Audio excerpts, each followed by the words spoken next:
اعوذ باللہ من الشیطان الرجیم بسم اللہ الرحمن الرحیم۔ اب آئیے بسم اللہ الرحمن الرحیم، اب یہ سورہ بقرہ شروع ہو رہی ہے۔ سورۃ البقرہ جو 286 آیات پر مشتمل ہے، تقریباً 2.5 پاروں پر پھیلی ہوئی ہے۔ ہر شخص جانتا ہے کہ یہ قرآن حکیم کی حجم کے اعتبار سے سب سے بڑی سورت ہے، لیکن یہ معاملہ صرف حجم کا نہیں ہے۔ نبی اکرم صلی اللہ علیہ وسلم نے اسے سنام القرآن قرار دیا ہے۔ آپ نے فرمایا لکل شیء سنام، ہر چیز کی ایک چوٹی ہوتی ہے، جیسے اونٹ کا کوہان ہوتا ہے۔ وسنام القرآن البقرہ، سنام القرآن، قرآن کی چوٹی جو ہے وہ سورۃ البقرہ ہے۔ یہ نوٹ کر لیجئے جو میں نے کل آپ کو جو مختلف مکی اور مدنی صورتوں کے گروپوں کے بارے میں بتایا تھا کہ یہاں سے اب پہلی منزل بھی شروع ہو رہی ہے اور پہلا گروپ بھی شروع ہو رہا ہے، اور اس کے ساتھ جو اگلی صورت آئے گی وہ اس کا جوڑا ہے، سورہ آل عمران، جس کی سب سے نمایاں علامت یہ نوٹ کیجیے، یہ بھی الف لام میم سے شروع ہوئی، اگلی بھی الف لام میم سے شروع ہوگی۔ اس کے بعد 2 صورتیں مدنی اور ہیں، لیکن ان دونوں میں نہ حروف مقطعات ہے نہ کوئی اور تمہیدی کلام ہے، براہ راست خطاب۔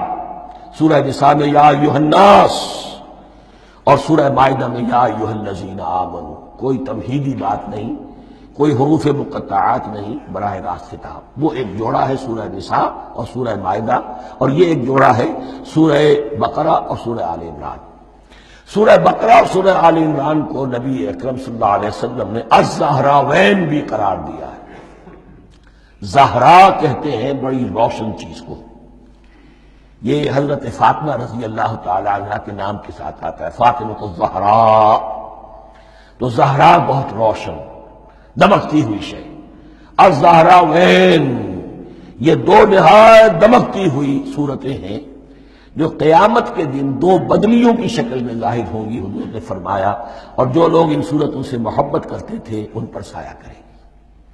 اللہم ربنا اجعلنا منہم، ہمیں اللہ تعالیٰ ان میں شامل فرما دے۔ اس سورہ مبارکہ کو 2 حصوں میں تقسیم سمجھیے۔ ویسے تو یہ کہ رکوع آئیں گے، پارے بھی بدلیں گے اس میں، لیکن حصے 2 ہیں۔ پہلے حصے میں اصل روح سخن سابقہ امت مسلمہ سے ہے، یہود سے، بنی اسرائیل سے۔ دوسرے حصے میں اصل خطاب موجودہ امت مسلمہ سے ہے، امت محمد سے صلی اللہ علیہ وسلم۔ پہلے حصے میں 18 رکوع ہیں لیکن آیات 152 ہیں۔ دوسرے حصے میں 22 رکوع ہیں لیکن آیات 134 ہیں۔ گویا کہ اس سے آپ کو توازن نظر آئے گا کہ اگرچہ ادھر رکوع کی تعداد کم ہے 18، لیکن آیات کی تعداد زیادہ ہے 152۔ دوسرے حصے میں رکوعوں کی تعداد زیادہ ہے 22، لیکن آیات کی تعداد 134۔ اسی لیے اس کا ایک نام میں نے تجویز کیا ہے، وہ اس لیے تاکہ کچھ حقائق آپ کے ذہنوں میں ان ناموں کے حوالے سے بھی انشاءاللہ محفوظ ہو جائیں گے۔ سورۃ الامتین، 2 امتوں کی سورت، اس لیے کہ تقریباً نصف اس کی ساری بحث جو ہے، مرکزی بحث، وہ سابقہ امت مسلمہ بنی اسرائیل، اور دوسرا نصف اس میں سارا خطاب وہ ہے موجودہ امت مسلمہ یعنی امت محمد صلی اللہ علیہ وسلم۔ اس کا جو پہلے 18 رکوع ہیں یا پہلا حصہ ہے، اس کے اندر ڈویژن فردر ہوگی ورٹیکل، عمودی۔ پہلے 4 رکوع، پھر 10 رکوع، پھر 4 رکوع۔ لیکن جو 22 رکوع ہیں دوسرے حصے کے، دوسرے نصف کے، اس میں ڈویژن جو ہے جو ہاریزونٹل ہے، وہ افقی تقسیم ہے، عمودی نہیں، افقی۔ وہ میں بعد میں بیان کروں گا جب ہم وہاں پہنچ جائیں گے۔ ان کو پہلے سمجھ لیجئے، اس پہلے حصے کی جو تقسیم میں نے کی ہے، پہلے 4 رکوع، پھر 10 رکوع اور پھر 4 رکوع۔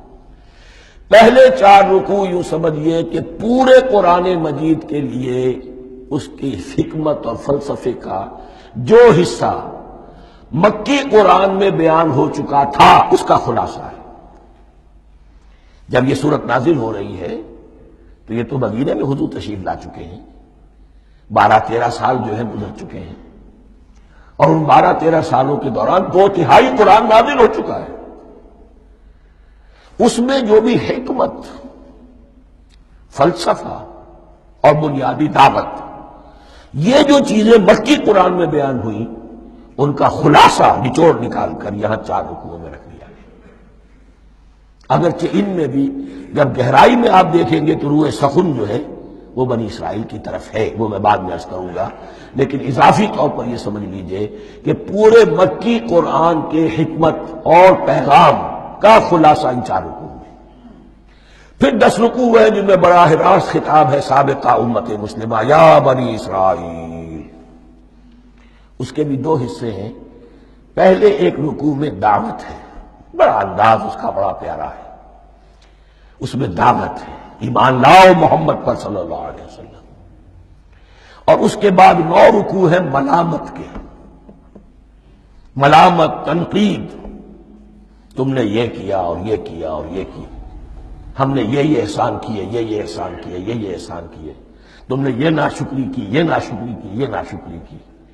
اور اس سب کا نتیجہ آخری 4 رکوعوں میں ہے کہ اب تمہیں اس منصب سے معزول کیا جا رہا ہے جس پر تم 2000 برس تک فائز رہے ہو، اور تمہیں ہٹا کر اب ایک نئی امت محمد کی شکل میں جو وجود میں آ چکی ہے صلی اللہ علیہ وسلم، اسے اس پر فائز کیا جا رہا ہے۔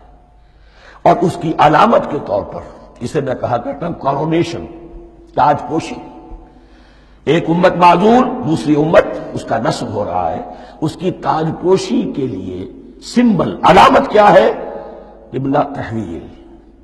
وہ قبلہ یروشلم، سابقہ امت کا قبلہ اب ادھر رخ نہیں ہوگا، اب اہل توحید کا قبلہ یہ مکے کی طرف ہوگا، بیت اللہ کی طرف ہوگا۔ تو تحویل قبلہ کا مضمون ہے جو ان 4 رکوعوں میں آتا ہے۔ تو یہ میں نے تھوڑی سی تمہید جو ہے آپ کے سامنے رکھ دی ہے۔ اب بسم اللہ کیجئے۔ صدق اللہ العظیم۔